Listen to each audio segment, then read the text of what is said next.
Kita kat mana Muka surat apa? 48. Makalah yang ke 25.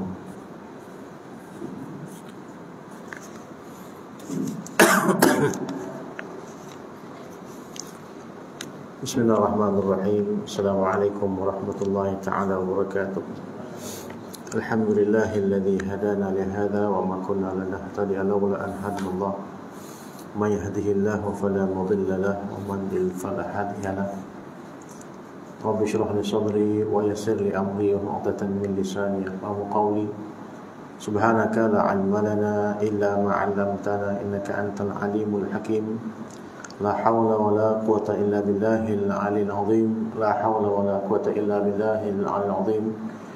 La hawla wa la quwwata illa billahil 'aliyyil 'azim. Qala Allah ta'ala fi Qur'anil Karim, la in syakartum la azidannakum wa la in kafartum inna 'adzabi lasyadid. Shadaqallahul 'azim. Amma ba'd. Alhamdulillah, syukur kita kepada Allah Subhanahu wa taala, salawat dan salam kepada baginda Rasulullah sallallahu alaihi wasallam, kepada ahli bait baginda dan para sahabat baginda. Juga kita mohonkan bantuan Allah untuk sekalian para ulama yang mempertahankan agama ini dengan ilmu mereka, dan para pejuang agama yang mempertahankan agama ini dengan jihad mereka. Amma ba'd. Kita sambung lagi pengajian kita dalam membaca kitab Nasaihul Ibad bagi Imam An-Nawawi Al-Bantani, yang mana ini adalah merupakan kitab yang mensyarahkan bagi sebuah kitab yang ditulis oleh Ibn Hajar Al-Asqalani, Imam Ibn Hajar Al-Asqalani, bertajuk Al-Munabbihat 'ala al-Isti'dad li Yaumil Ma'ad, yang diterjemahkan peringatan untuk persediaan menghadapi hari kebangkitan.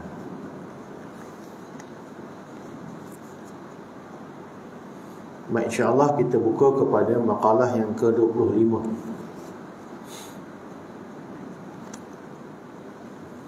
Muka surat 48. Bismillahirrahmanirrahim. Qala al-mu'allif rahimahullah ta'ala wa nafa'ana bi 'ulumihi li sadrin annahu qala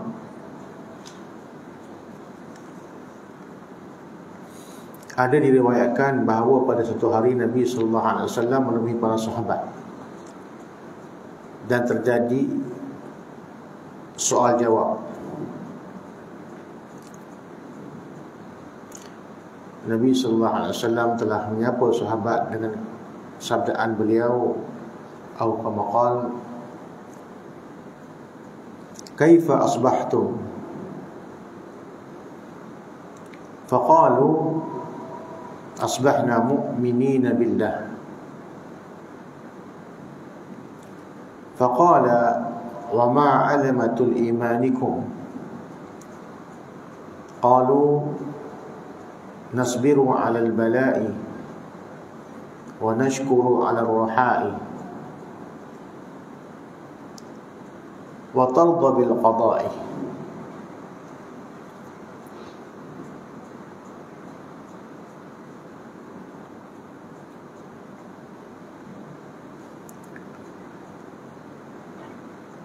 Yang bermaksud, Nabi sallallahu alaihi wasallam telah bersabda, bagaimanakah khabar kalian pada hari ini? Para sahabat menjawab, hari ini kami beriman kepada Allah Subhanahu wa taala. Nabi bertanya lagi, apakah tanda keimanan kalian? Para sahabat menjawab, kami bersabar dalam menghadapi bencana. Kami bersyukur dalam menerima penghidupan yang sedia ada. Dan kami rela dalam menerima qada dan ketetapan Allah Subhanahu wa taala.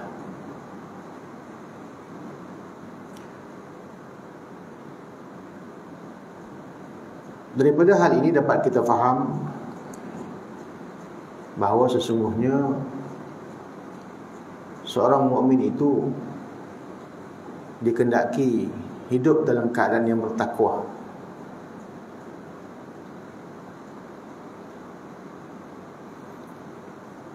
Dan dikehendaki kita itu berada dalam keadaan menuruti syariat Allah Subhanahu wa taala. Sebagaimana yang disebutkan tadi, di antara tanda alamat iman itu adalah sabar dengan bala bencana yang ditimpakan kepada kita. Kita bersyukur di atas segala apa yang Allah Ta'ala berikan, dan kita redha di atas qada dan qadar Allah SWT. Dalam sebuah hadis qudsi disebutkan bahawa Allah Ta'ala berfirman, man lam yarda biqada'i wa lam nasbir ala bala'i wa lam yashkur ala ni'ma'i falyattahiz ilahan siwa'i. Barang siapa yang mereka itu tidak redha dengan takdir Allah, tidak sabar dengan ujian Allah Ta'ala, tidak syukur di atas segala nikmat yang Allah berikan kepada kita, maka Allah menyatakan falyattakhis ilahan siwa'i, kamu carilah Tuhan selain daripada aku. Bermaksud dalam kehidupan kita di dunia ini, kita sentiasa diuji oleh Allah Subhanahu wa taala. Allah sentiasa menguji kita untuk melihat siapakah di antara kita yang terbaik amalnya. Sebagaimana firman Allah Taala dalam surah Al-Mulk, alladzi khalaqal mauta wal hayata liyabluwakum ayyukum ahsanu amala. Allah lah yang menciptakan kematian dan kehidupan untuk diuji siapakah di antara kita yang terbaik amalnya. Allah menjadikan kehidupan ini untuk diuji kita itu, sama ada kita bersyukur dengan kehidupan ini ataupun tidak, sama ada kita bersabar dengan ujian-ujian hidup ini ataupun tidak. Kerana sesungguhnya kita ini akan kembali kepada Allah, dan kehidupan di dunia ini sebenarnya adalah merupakan kehidupan yang sangat-sangat pendek masanya.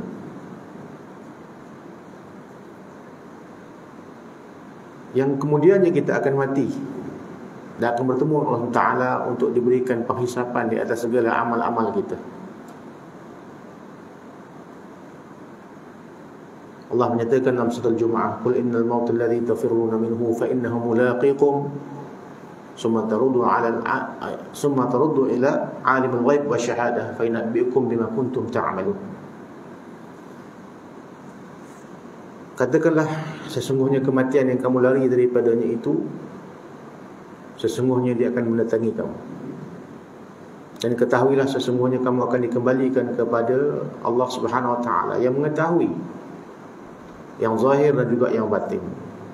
Dan kemudiannya kamu akan ditanyai di atas apa yang amal yang kamu lakukan di atas muka bumi itu. Atas apa yang kita lakukan di atas muka bumi ini. Jadi kerana itu kita pasti akan kembali kepada Allah Subhanahu wa taala. Dan masa diberi pada kita ini sangat singkat. Sangat-sangat singkat. Umur kita ini masya-Allah berlalunya itu sangat cepat. Tambah bila kita berada di akhir zaman ini, yang mana dikatakan sebulan itu macam seminggu, seminggu itu macam sehari. Sehari ini seumpamanya satu jam sahaja. Malah bukan sekadar itu, setahun tu pun kita rasa macam sekejap saja. Kerana itulah Allah Ta'ala menyatakan dalam suratul Asr, Allah menyatakan wal asr innal insana lafi khusr illa alladhina amanu wa 'amilus shalihat wa tawasaw bil haqqi wa tawasaw bis sabr. Demi masa sesungguhnya manusia itu semua dalam kerugian kecuali mereka-mereka yang beriman dan beramal saleh. Mereka-mereka yang berpesan dengan kebenaran dan mereka-mereka yang berpesan dengan kesabaran. Kata para ulama, ad-dahru fi sarfihi 'ajibun walakin ghaflatan nas fihi a'jab. Ketahuilah bahawa sesungguhnya kecepatan masa itu sangat mengajaibkan. Tetapi kelupaan manusia itu kepada Tuhannya, kepada akhirat, kepada tempat kembalinya nanti di hari akhirat itu lebih-lebih sangat mengajaibkan. Dalam cepatnya masa itu kita boleh lupa pula. Wa kullu ma qad yaji'u qaribun fal mautu minhu aqrab. Dan ketahuilah satu benda yang mana kamu kejar padanya itu, dia akan rasa dekat dengan kamu. Tetapi ketahuilah perkara yang paling dekat dengan kita adalah kematian.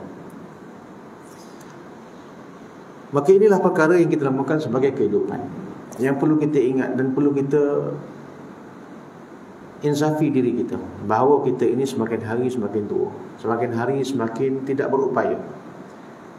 Semakin hari kita itu sebenarnya kita semakin lemah. Wa man nu'ammirhu nunaqqishu fil khalq. Siapa yang Allah panjangkan akan umurnya, Allah akan putar balik kejadiannya. Kekuatan kita sekarang tak sama macam kekuatan kita waktu kita umur 20 tahun, 30 tahun. Kata-kata kita umur dah 50, 60, ada yang 70. Allah menyatakan sesungguhnya barang siapa yang Allah panjangkan umurnya, Allah akan putar balik kejadiannya. Artinya kita akan jadikan umpama kita diturun ataupun dizahirkan di atas muka bumi ini macam anak-anak. Cuba kita tengok contohnya, kalau orang yang dah umur 70 tahun,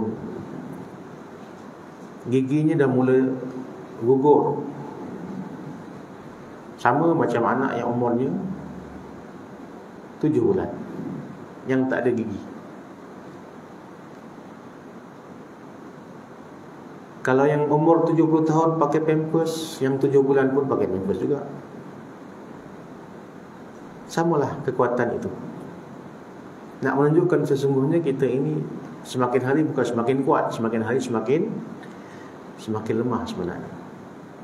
Tapi nafsu kita, dia tidak begitu. Fizikal kita makin hari makin lemah, tapi nafsu kita makin hari macam tu juga.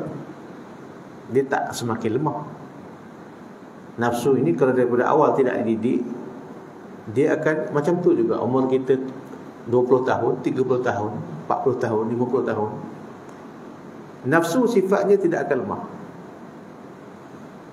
Sehinggalah akhirnya nanti nafsu itu nanti memerintah kita. Nafsu itu akan mengambil alih tempat di mana patutnya akal menyuluh kita itu dengan ilmu. Tetapi kalau tidak dididik akan nafsu itu, nanti nafsu akan kuasai kita, yang menyebabkan akhirnya kita ini akan berdepan dengan ajakan dan bujukan nafsu di akhir umur kita ni. Sebab tu semakin kita berumur, semakin malas kita nak ibadat, semakin malas kita nak pergi ke surau, makin malas kita nak duduk dalam pengajian agama. Semakin berumur kita itu, semakin kita banyak benda-benda lara yang kita buat. Sebab tabiat nafsu itu memang begitu.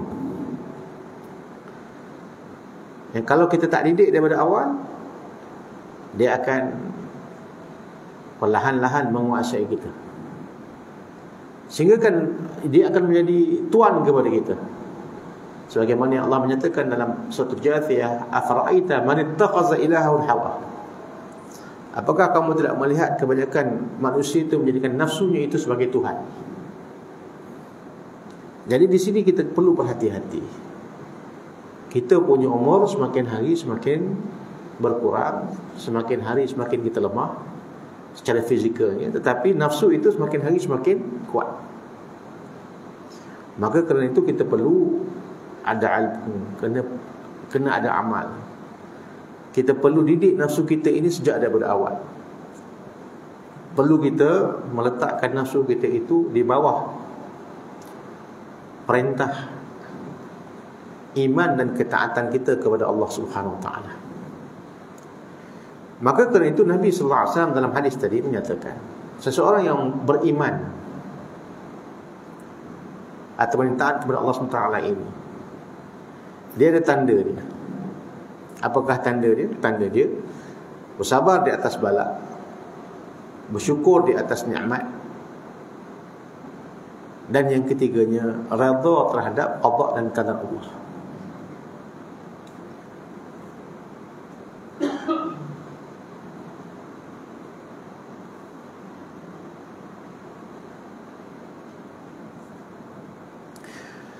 Maka Syekh Nawawi Al-Bantani mensyarahkan sedikit daripada makna-makna yang ada dalam hadis ini. Sebagaimana dikatakan qada itu apa dia?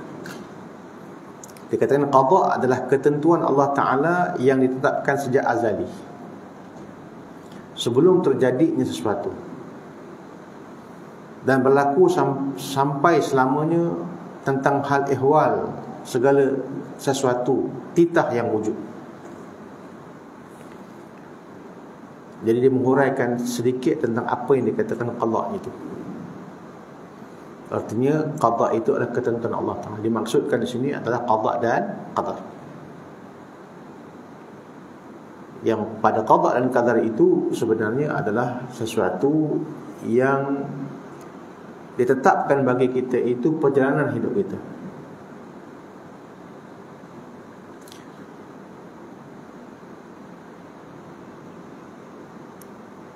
Dan kita dikehendaki untuk redha terhadap apa yang telah ditetapkan Allah Ta'ala kepada kita dengan qada dan qadar ini. Apa pun yang berlaku pada kita, semuanya itu telah ditetapkan Allah Ta'ala dalam pengetahuan dan ilmu yang telah ditetapkan dalam qada dan qadar ini. Sehingga sesungguhnya Nabi SAW kemudiannya menyatakan, antum mu'minuna haqqan Rabbil Ka'bati u'budillah ala ar-ridha fa in lam tastati' fa fi sabri ala ma taqrahu khairun katsira. Dan kemudian disambung dalam riwayat ini, demi Allah Ta'ala Tuhan Ka'bah, sembahlah Allah Ta'ala dikala engkau beroleh kepuasan ataupun beroleh dengan keredaan. Jika tidak mampu, maka dalam kesabaran menghadapi sesuatu yang tidak menyenangkan, terdapat kebajikan yang banyak. Maka di sini Nabi SAW mengingatkan kepada kita itu untuk sentiasa sabar dan redha terhadap sesuatu perkara yang datang kepada kita. Baik.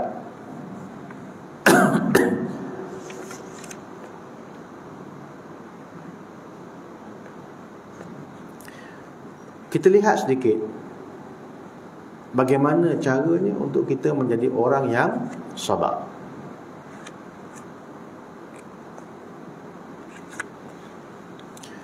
Dalam Al-Quran,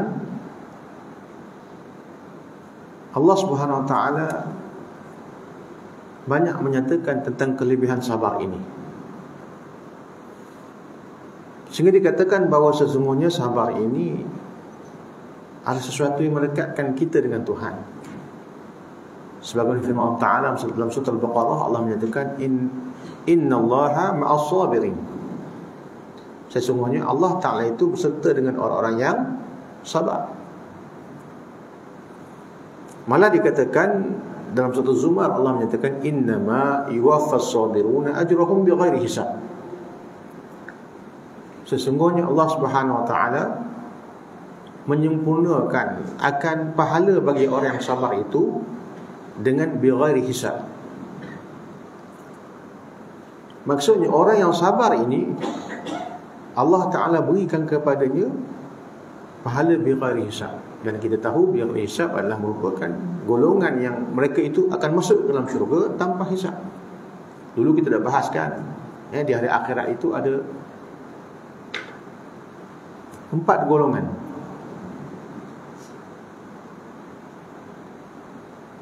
Yang dibahagi pada umat Nabi Muhammad SAW ini. Golongan pertama itu adalah golongan bighairi hisab. Maksudnya golongan yang dibangkitkan Allah Ta'ala, dimasukkan mereka itu ke dalam syurga tanpa hisab. Ada golongan yang dikatakan atau dinamakan sebagai ashabul yamin, yang menerima akan catatan amal daripada tangan kanannya. Dan ada yang dikatakan ashabus shimal, orang yang menerima akan catatan amalnya daripada tangan kiri, dan mereka ini akan masuk ke dalam neraka Allah. Mereka itu akan menerima hukuman daripada Allah. Namun bila mana mereka sudah menghadapi ataupun sudah melaksanakan hukuman Allah Ta'ala, mereka akan dimasukkan ke dalam syurga Allah Ta'ala. Sebab semua umat Nabi Muhammad SAW nanti kemudiannya akan masuk ke dalam syurga. Dan ada golongan yang keempat dinamakan sebagai ashabul araf, golongan orang yang duduk kat tengah-tengah, tidak ke syurga, tidak ke neraka. Dan mereka mengharapkan akan pahala daripada orang yang duduk dalam syurga itu untuk mereka masuk ke dalam syurga. Sebagaimana disebutkan Allah Ta'ala dalam Al-Quran, diberikan nama pada satu surah itu Suratul Araf. Artinya mereka tidak kekal di situ, mengharapkan akan kebaikan daripada ahli syurga untuk mereka masuk ke dalam syurga, dan mereka tidak masuk ke dalam neraka. Jadi di antara 4 golongan ini, yang paling mulia, yang paling tinggi darjatnya adalah golongan bighairi hisab. Siapakah golongan bighairi hisab ini? Para nabi, para rasul, para syuhada, golongan orang yang mati syahid, para awliya Allah, arif billah, golongan orang yang terlalu zuhud, golongan orang-orang yang bersifat dengan sifat qanaah. Dan termasuk di antara golongan bighairi hisab ini adalah golongan orang-orang yang sabar, sebagaimana Allah menyatakan dalam Al-Quran tadi, innama yuwaffa as-sabiruna ajrahum bighairi hisab. Sesungguhnya orang yang mana bersifat sabar ini, Allah menyempurnakan pahalanya itu dengan bighairi hisab. Jadi orang yang sabar banyak kelebihannya. Sehingga kan dalam riwayat yang kita baca tadi, hendaklah kita itu beribadah kepada Allah Ta'ala itu dalam keadaan redha. Fa in lam tastati' fa fi sabri ala ma tukrahu khairan katsira. Yang kalau kamu tidak mampu untuk redha, kata Nabi, hendaklah kamu itu bersifat dengan sabar di atas apa yang tidak menyenangkan di atas kamu. Terdapat kebajikan yang banyak. Baik. Kenapa dikatakan kebajikan yang banyak? Sebab kalau kita lihatkan sabar ini, dia ada faedah dia. Di antara faedah sabar itu adalah, pertama sekali, dia menghapuskan dosa. Bila mana kita ini manusia yang memang kita tahu dalam kehidupan kita ni banyak benda yang kita lakukan yang melanggar syariat yang telah Allah Ta'ala perintahkan kepada kita, arahan-arahan Allah Ta'ala. Kadang-kadang kita terlewat dalam solat kita, kadang-kadang kita lalai dalam solat, kadang-kadang kita ini tidak menjaga halal dan haram dalam makanan, dalam pandangan, dalam pendengaran, dalam apa bentuk kehidupan kita yang kita lalui seharian. Maka bila diberikan kepada kita sabar, maka di waktu itu kita akan dihapuskan dosa-dosa kita. Seluruh dosa-dosa kita itu sebenarnya Allah Ta'ala akan hapuskan dengan ujian yang kita hadapi. Dan itu di antara faedah sabar yang pertama. Yang keduanya, kita akan diberi peningkatan darjat. Kalau kita tidak ada dosa, maka akan diberi kepada kita itu peningkatan darjat di atas sabar kita. Dan diberikan kepada kita itu petunjuk untuk kita sentiasa melazimi akan perintah-perintah Allah Ta'ala. Sebagaimana firman Allah Ta'ala dalam surah Sajdah, Allah menyatakan, wa ja'alna minhum a'immatan yahduna bi amrina lamma sabaru. Allah menyatakan, dan kami telah menjadikan mereka itu sebagai pemimpin yang memberikan petunjuk dengan perintah kami ketika mereka itu bersifat dengan sifat sabar. Diangkat mereka itu untuk jadi pemimpin, untuk diberikan kepada mereka itu kefahaman untuk memimpin manusia kepada Allah Subhanahu Wa Taala. Jadi faedah sabar itu di antaranya adalah untuk meningkatkan darjat.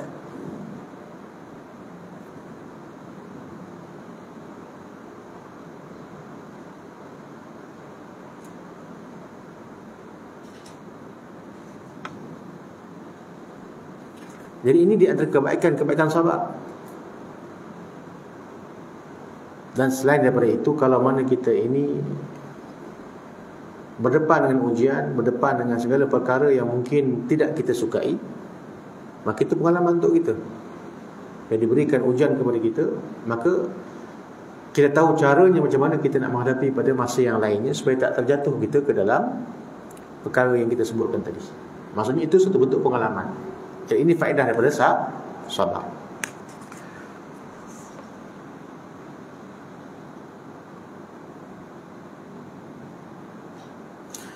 Bagaimanakah kita ini nak mengusahakan sabar? Itu yang paling penting sekali. Bila mana kita tahu bahawa Nabi menyuruh kita, kalau tak mampu untuk redha, hendaklah kita bersabar. Baik, sekarang ni macam mana caranya untuk sabar? Imam Al-Ghazali rahimahullah ta'ala menyatakan bahawa untuk kita itu mengusahakan sabar, maka asasnya perlu kita lakukan dua perkara. Asasnya itu perlu kita lakukan dua perkara. Pertama, hendaklah kita menyedarkan tentang faedah-faedah akan sabar itu, dan kita melihat kepada kebaikan-kebaikan yang banyak hasil daripada sabar tadi, dengan membaca akan Al-Quran dan juga hadis-hadis Nabi berkenaan dengan pahala orang yang bersabar.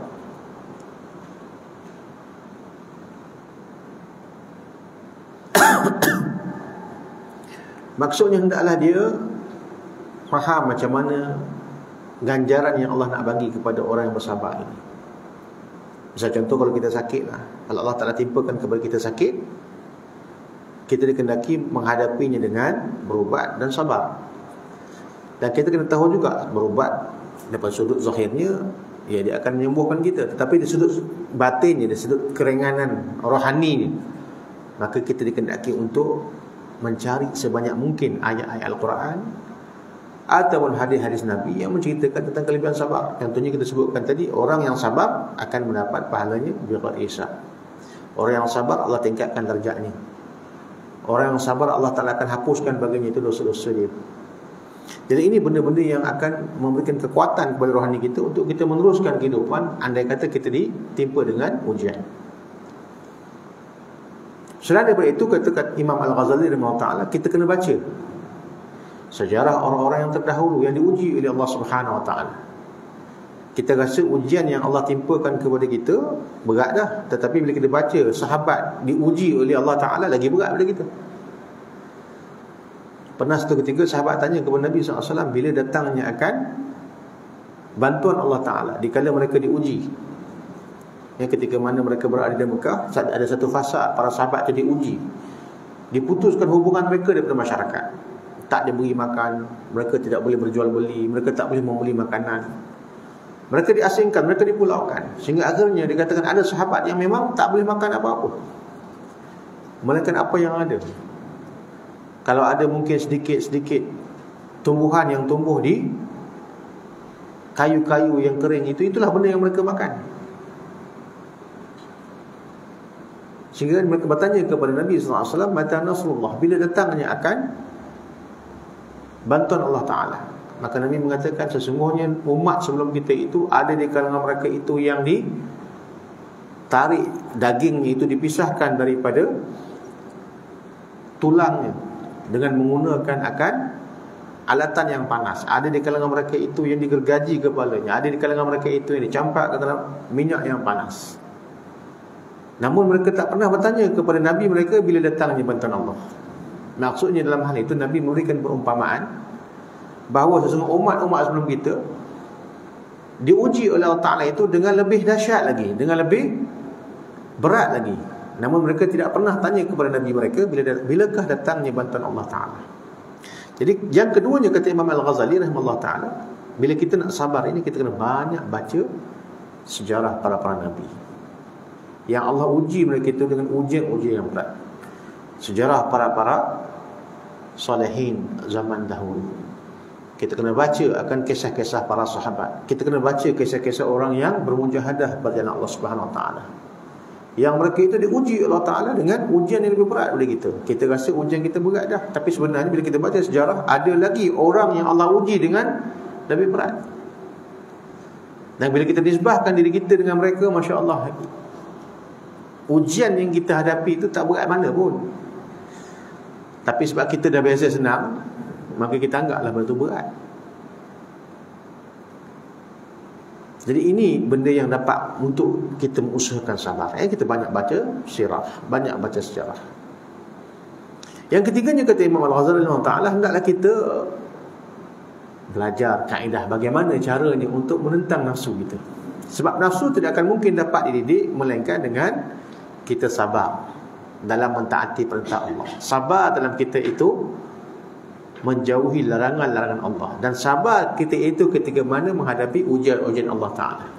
Itu 3 kategori sabar yang disebutkan oleh Imam Ghazali. Jadi nak tak nak, kita kena faham tentang macam mana caranya nak mendidik akan nafsu kita supaya sabar. Kerana sabar itu membawa kita kepada Allah Subhanahu Wa Ta'ala. Dan sabar itu ada 3 bahagian yang disebutkan. Pertama, mentaati perintah Allah. Maksudnya kita kena sentiasa didik diri kita itu untuk sentiasa mentaati perintah Allah. Kita mulakan dengan apa? Kita mulakan dengan solat. Kita mulakan dengan benda-benda yang berkaitan dengan perkara-perkara yang fardu pada kita. Tutup aurat, mencari makanan-makanan yang halal. Bukan senang nak kita taat pada Allah. Sebab tu dia memerlukan kesabaran. Dan kita didik diri kita untuk mentaati perintah Rasulullah, ikut sunnah Rasulullah SAW. Bukan senang dalam nak mentaati perintah Allah, mentaati perintah Rasul. Dia memerlukan kesabaran. Maka ini yang pertama sekali yang kita kena buat. Barulah kemudiannya kita meninggalkan larangan Allah Ta'ala. Kita meninggalkan larangan Allah Ta'ala itu dengan meninggalkan segala bentuk maksiat. Pertama sekali pada anggota tujuh kita, maksiat mata, maksiat telinga, maksiat mulut, maksiat tangan, kaki, perut, kemaluan. Semua maksiat-maksiat itu kita kena tinggalkan. Dan kemudian kita tinggalkan pula maksiat-maksiat yang ada pada hati, seperti ujub, riak, takabur. Dan tentulah kita tolak semua dosa-dosa besar, al-kabair, untuk kita mendidik diri kita menjadi orang yang sabar. Maka itu perkara yang ketiga yang kita kena lakukan, iaitu kita kena tahu ilmu yang berkaitan dengan hati kita, untuk mendidik hati supaya menjadi orang yang sabar. Dan ilmu berkenaan dengan hati itu tidak lain adalah merupakan ilmu tasawuf. Belajar ilmu tasawuf. Sebab tu ilmu tasawuf itu dikatakan ilmu yang menjadi cabang kepada ilmu-ilmu fardu ain, yang wajib kita tuntut selain daripada ilmu tauhid dan ilmu fiqh. Kerana dia berkaitan dengan masalah ihsan kita dengan Allah Ta'ala. Nabi menyebutkan kepada kita dalam hadis tentang ihsan itu, anta budallaha ka'annaka tarah fa illam takun tarahu fa innahu yarak. Kamu beribadah kepada Allah Ta'ala itu seolah-olah kamu melihat dia. Kalau kamu tak melihat dia, ketahui Allah itu melihat kamu. Jadi ini benda yang kita kena lakukan, yang ketiga, untuk mengusahakan sabar. Dan yang keempatnya, kata Imam Al-Ghazali rahimahullah ta'ala, untuk kita mendapatkan sabar, untuk mengusahakan sabar itu, kita kena tak dapat tidak lawan dengan nafsu kita. Di ketika mana jadinya perkara itu, perkara-perkara yang kita katakan nak mentaati perintah Allah, nak meninggalkan larangan Allah Ta'ala, kita kena laksanakan dengan bersungguh-sungguh, ya, dengan amal kita. Maksudnya tekad hati kita itu untuk terus-menerus menjadi hamba Allah Ta'ala yang mukmin, ya, sebagaimana yang kita sebutkan dalam riwayat tadi.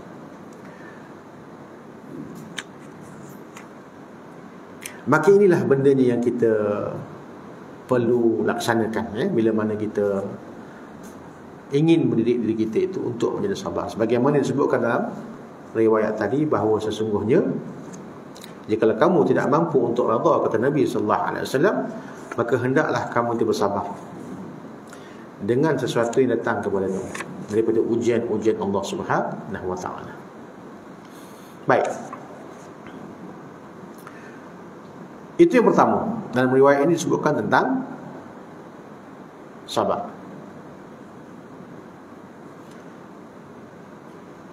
Kemudian tingkatan yang lebih tinggi dari sabar itu adalah redha. Ya. Apa yang dimaksudkan dengan redha ini? Kerana kalau kita lihatkan redha tingkatannya itu lebih tinggi daripada tingkatan sabar. Apa itu redha? Redha ialah, di segi definisinya, redha ialah suka hati ataupun tenang hati akan segala yang dikehendaki oleh Allah Ta'ala yang terjadi kepada diri seseorang, dan tidak menyangkal segala apa yang Allah tentukan. Artinya kalau kita tengok orang yang sabar ini, dia adalah orang yang mana bila diuji, zahirnya tenang, tapi dalamnya itu masih lagi berbolak-balik. Sedihnya itu ada lagi. Itu orang sabar.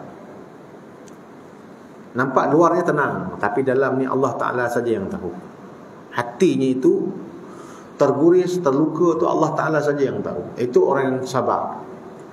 Tapi orang yang redha, zahirnya tenang, dalam pun tenang.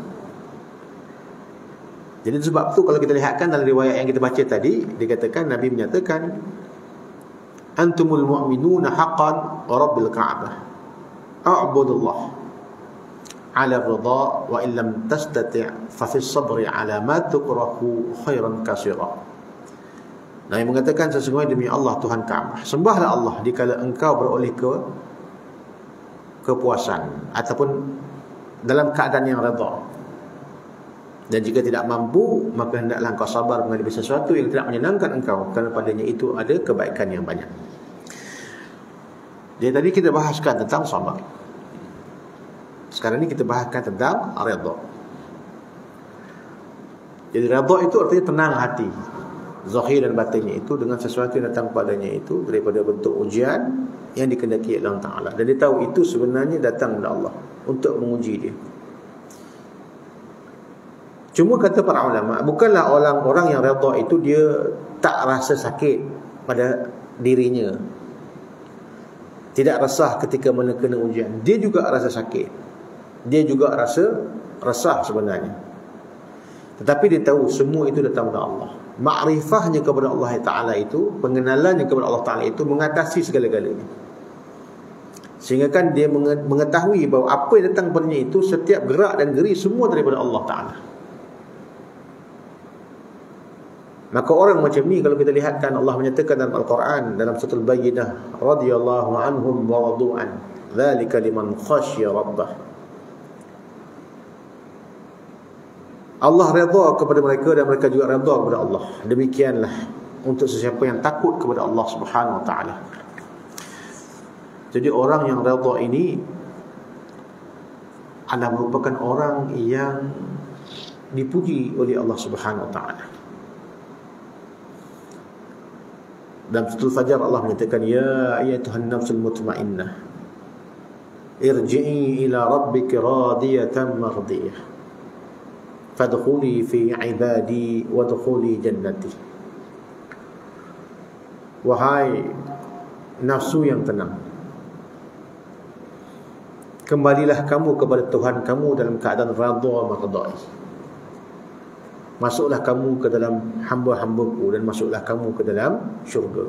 Jadi Allah Ta'ala memuji golongan orang yang redha itu dengan panggilan ya Tuhan nafsul mutmainnah, wahai nafsu yang tenang. Jadi ini orang yang bersifat dengan sifat redha. Kerana itu dalam sebuah hadis Nabi SAW riwayat daripada At-Tirmizi, bahawa Nabi SAW telah bersabda, "Qala min sa'adati ibn Adam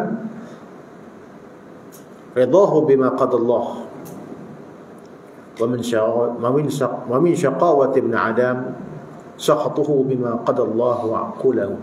Atau kama qala. Dan sesungguhnya sebagian daripada kebahagiaan anak Adam itu, kata Nabi SAW, redha dengan apa yang telah Allah tentukan padanya.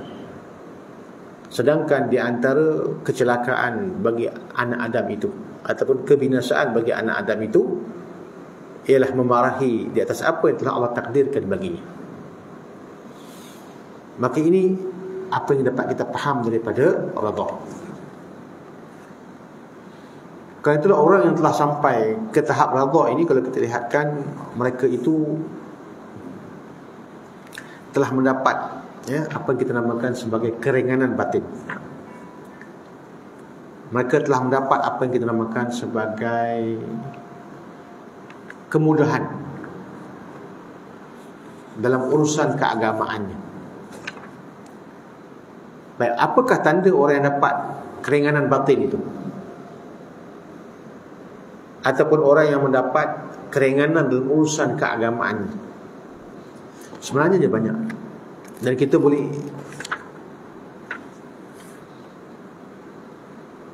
muhasabah diri kita dengan apa yang kita sebutkan ini.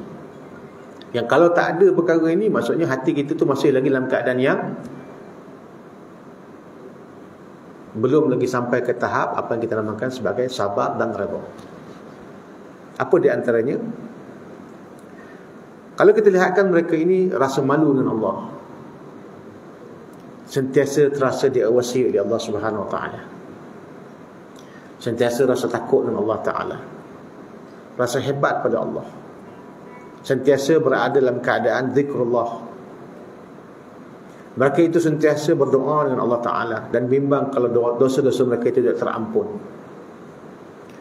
Kalau mana mereka itu melakukan akan ibadah ataupun urusannya dengan Allah, maka mereka akan menyegerakan akan urusan-urusannya dengan Allah SWT itu dahulu lebih daripada hajat-hajat ataupun keperluan-keperluan mereka.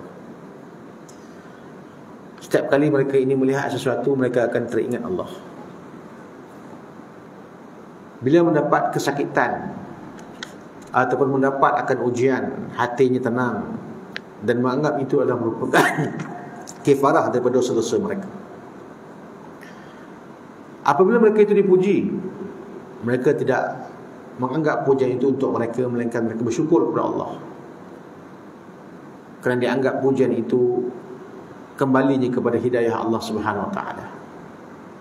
Akhlak mereka hebat, tidak menghina orang sesuka hati mereka, tidak marah, malah memaafkan orang lain di atas kesalahan-kesalahan mereka kepadanya. Sangat memuliakan ilmu, beramal dengan ilmu, bermujahadah dengan ilmu, dan tahu bahawa sesungguhnya dunia ini adalah merupakan tempat persinggahan sahaja sebelum dihantar kita itu ke alam yang lebih kekal, iaitu alam akhirat. Sentiasa zahir di wajah mereka itu ketenangan, sehingga kan orang yang melihat mereka pun akan rasa tenang. Dan bila tengok saja mereka ini pun kita ingat Allah. Itu tanda orang yang memang ada ketenangan batin, ada ketenangan rohani. Sampai bila kita tengok mereka pun kita ingat Allah. Itu tanda ni.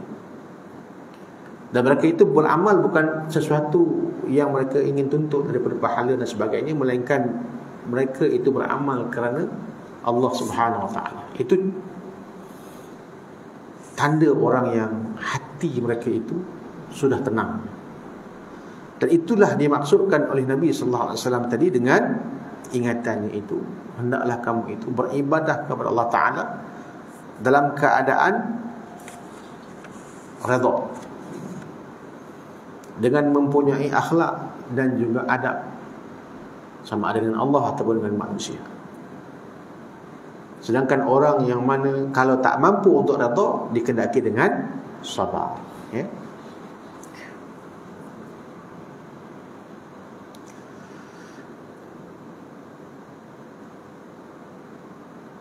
Maksudnya kalau kita tidak punya sifat-sifat yang kita sebutkan tadi,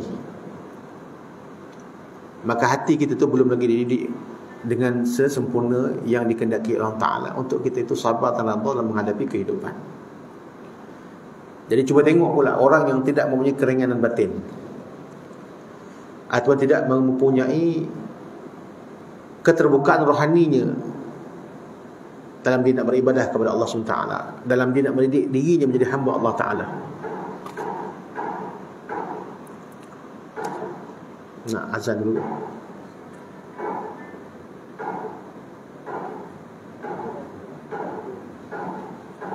Azan dulu.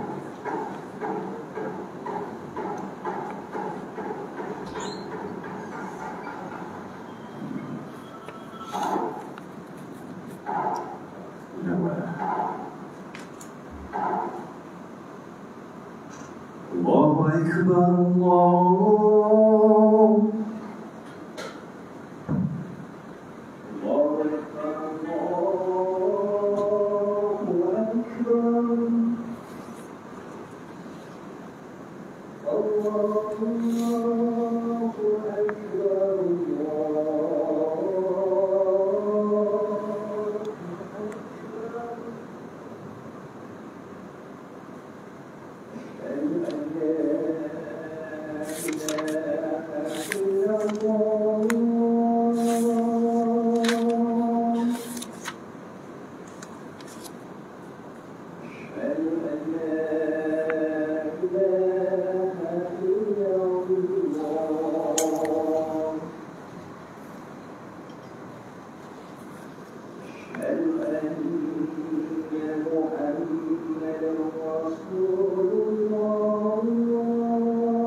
Baik,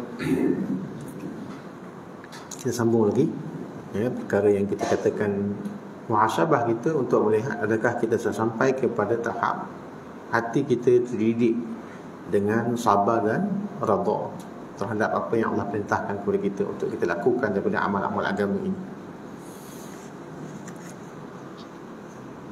Di antara perkara yang disebutkan oleh para ulama, bila mana seseorang manusia itu hatinya itu tidak terbuka untuk mendapatkan keringanan rohani ataupun keringanan batin, kita boleh tengok di antaranya adalah pada solat kita. Yang pertama sekali diminta kita itu untuk tengok pada solat kita. Adakah solat kita itu ketika mana kita berdiri, rukuk, sujud, kita berada dalam keadaan yang betul-betul memuji Allah Ta'ala? Adakah hati kita betul-betul rasa khusyuk dengan Allah Ta'ala, rasa hina diri di hadapan Allah, rasa malu bila berdepan dengan zat Allah Subhanahu Wa Ta'ala? Adakah hati kita rasa begitu? Kalau tak ada, artinya hati kita itu masih lagi dalam keadaan yang kotor, masih lagi dalam keadaan yang lalai, masih dalam keadaan yang tidak khusyuk kepada Allah.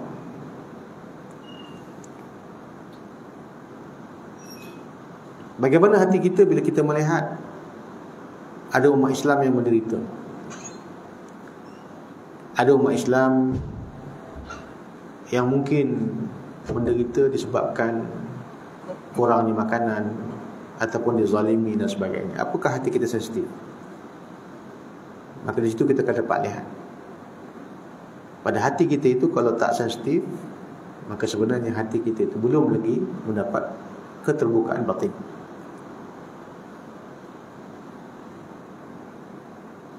Apakah kita sentiasa menghisap diri kita dengan dosa-dosa yang kita lakukan? Ataupun kita itu hanya sekadar mana bila diperingatkan tentang dosa, baru kita ini nak muhasabah hati tentang dosa. Kalau tidak, membujur lalu, melintang patah saja dengan dosa itu. Di sini kita dapat untuk menilai diri kita. Apakah batin kita itu atau rohani kita itu sudah dididik dengan mujahadah yang kita sebutkan tadi, ataupun tidak.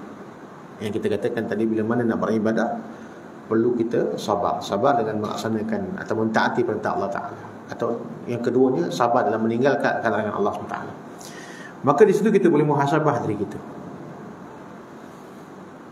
Dan apakah kita menggunakan seluruh apa yang ada pada kita ini untuk rangka ibadah kita dengan Allah, untuk mempersiapkan diri kita dengan amalan-amalan yang berguna kepada kita selepas daripada kita mati nanti, bila kita nak berhadapan Allah. Maka kita boleh tanya diri kita dalam masalah ini.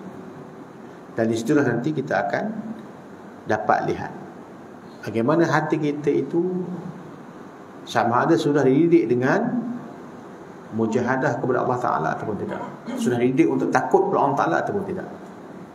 Sebab apa yang disebutkan dalam riwayat yang kita baca tadi di awal, sebenarnya itu semua menjurus kepada apakah yang dimaksudkan dengan takwa.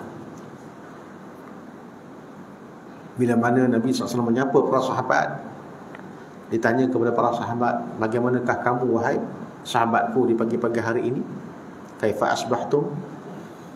Maka di waktu itu sahabat berkata, kami berpagi-pagi dalam keadaan yang beriman. Nabi menjawab dan bertanya balik, apakah hakikat ataupun alamat iman kamu? Maka sahabat mengatakan, kami sabar di atas bala, kami syukur di atas nikmat, dan kami redha di atas qada dan qadar. Dan inilah sebenarnya apa yang disebutkan oleh Sayyidina Ali karamallahu wajhah di atas pengertian takwa. Yang dikatakan takwa itu apa? Takwa itu adalah al-khauf minal jalil wa amal bit tanzil wal qana'ah aw radha bil qalil wal isti'dad li yaumir rahil. Yang dikatakan takwa itu pertama sekali al-khauf minal jalil, takut kepada Allah Subhanahu wa taala. Yang kedua amal bit tanzil, kita dikehendaki untuk beramal dengan apa yang diturunkan oleh Allah Ta'ala dalam hukum hakamnya yang terdapat dalam Al-Quran dan contoh teladan yang diberikan oleh Rasulullah SAW. Jadi yang keduanya amal bit tanzil, dan yang ketiganya adalah ar-radha bil qalil atau qanaah bil qalil. Hendaklah kita redha dengan apa yang ada, walaupun sedikit daripada apa yang Allah berikan dalam kehidupan kita.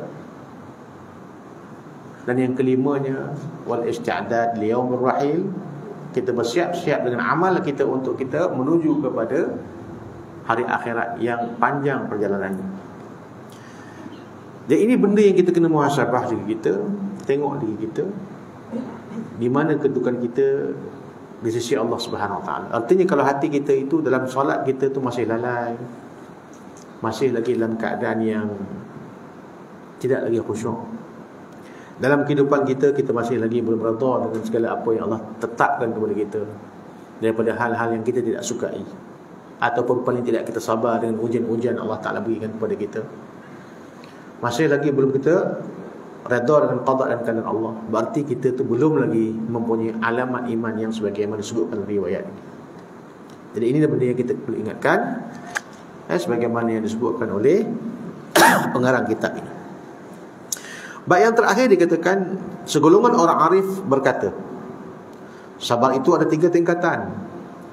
Iaitu pertama, tingkat tidak mengadu, dan di sinilah tingkatan para tabi'in.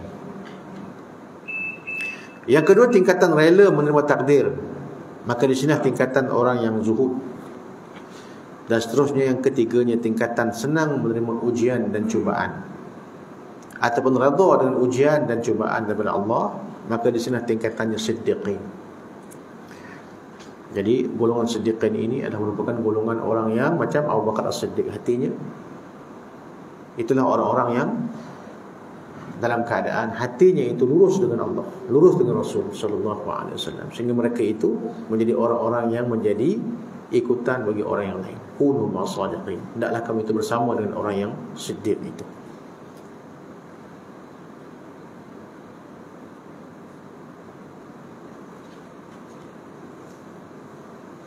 Maka inilah perkara yang dapat kita faham ya daripada riwayat yang telah disebutkan tadi pada makalah yang ke-25. Mudah-mudahan kita menjadi orang-orang yang mempunyai alamat-alamat iman tadi. Yang 3 disebutkan tadi. Pertama, sabar di atas bala. Yang keduanya, syukur di atas nikmat. Dan redha di atas segala ketentuan Allah Ta'ala. Paling tidak untuk kita jadikan sebagai landasan dalam kehidupan kita, untuk kita menjadi hamba-hamba Allah Ta'ala yang sentiasa mengharapkan akan keredaannya.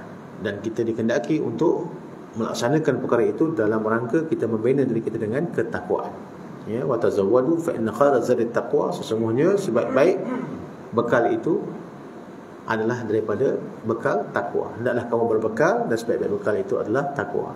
Dan tadi takwa kita dah bahaskan 4 perkara, iaitu khauf minal jalil, wa amal bit tanzil, wa ridha bil qalil, wal isti'dad li yaumir rahim. Yang pertama, kita takut kepada Allah. Yang kedua, kita beramal dengan apa yang telah ditetapkan dalam syariat, dalam agama kita. Yang ketiganya adalah kita redha dengan perkara yang diberikan kepada kita dalam kehidupan kita walaupun sedikit. Dan hendaklah kita bersiap sedia untuk kita menuju kepada kematian dan beramal dengan sesuatu amal yang menjadi kebaikan kepada kita sesudah matinya kita, insya-Allah. Jadi itu saja yang dapat kita kongsi berkenaan dengan makalah yang ke-28 ini. Mudah-mudahan makalah yang ke-25 ini pada muka surat 48 ini ya, makalah yang ke-25. Nanti kita sambung lagi perbahasan makalah yang ke-26 ya, pada muka surat 49 pada masa yang akan datang, insya-Allah. Baik. Ada soalan?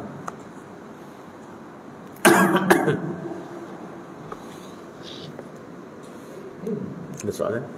Silakan.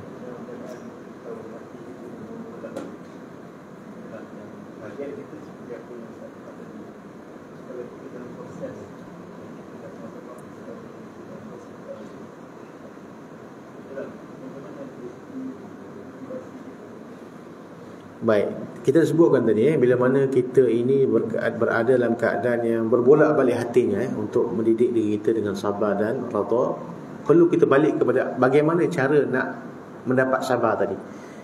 Ada 4 perkara yang saya telah jelaskan tadi ya. Pertama, kita mengetahui faedah-faedah sabar yang telah dijelaskan Allah Ta'ala dalam Al-Quran dan Nabi SAW menjelaskan dalam hadis. Yang keduanya, kita baca kisah-kisah para nabi-nabi yang terdahulu yang diuji Allah Ta'ala dan mereka sabar.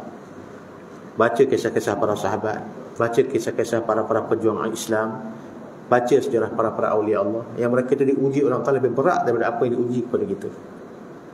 Yang ketiganya, tahu kita tentang ilmu yang berkaitan dengan cara nak mencegah hati dan mengusahakan sabar, itu ilmu tasawuf. Dan yang keempatnya, kita kena melaksanakan amal sabar itu bila datang kepada kita itu perkara-perkara yang kita sebutkan tadi. Sama ada kalau datang nikmat, kita kena syukur. Datang ujian, kita kena bertahan dan sabar. Dan segala apa yang kita alami dalam kehidupan kita, kita kena redha. Dan ini yang kita kena latih diri kita. Bila mana dalam keadaan yang berbolak-balik hati kita, sebagai manusia memang kita akan sentiasa berada dalam keadaan yang halu'a, kita akan dipesongkan daripada kebenaran ya, sebab nafsu itu la'ammaratun bisu. Nafsu memang akan mengarah kita kepada kejahatan. Dan kita dah sebut tadi awal bahawa sesungguhnya kita ini bila mana meningkat usia, jasad kita itu makin lama makin tua. Tidak pada nafsu. Nafsu makin kita tua dia sama je. Umur kita 20 macam tu, umur kita 30 macam tu, 40 macam tu, 50 macam tu, 70 pun macam tu. Jadi kalau kita tak didik nafsu kita daripada awal, bayangkan ketika mana kita dah umur 70, macam mana kita nak gesa jasad kita ni untuk ibadat, nak bangun tahajudnya contoh kan? Bukan kata nak buat benda-benda yang sunat lah. Nak semayang 5 waktu pun kalau kita tidak didik diri kita sejak pada awal, kita akan rasa berat nanti. Bila mana kita dah sampai ke peringkat di mana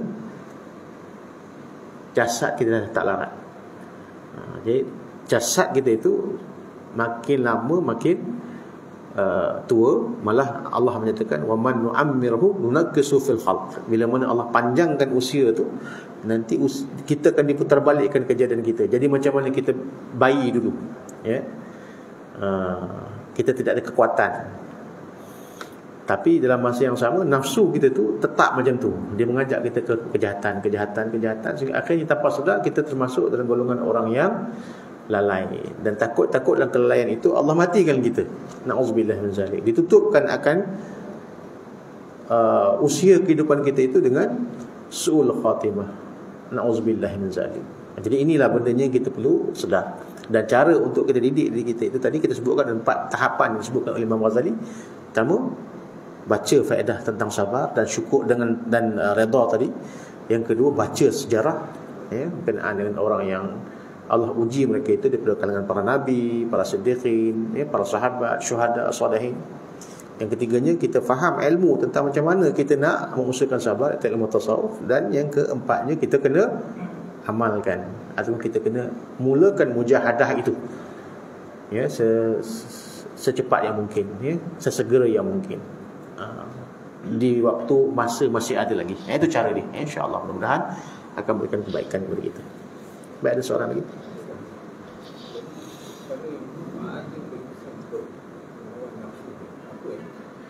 Perkara yang paling berkesan untuk mengawal nafsu ni, sebenarnya kita sebutkan tadi ada 4 perkara yang menjadi asas kepada takwa.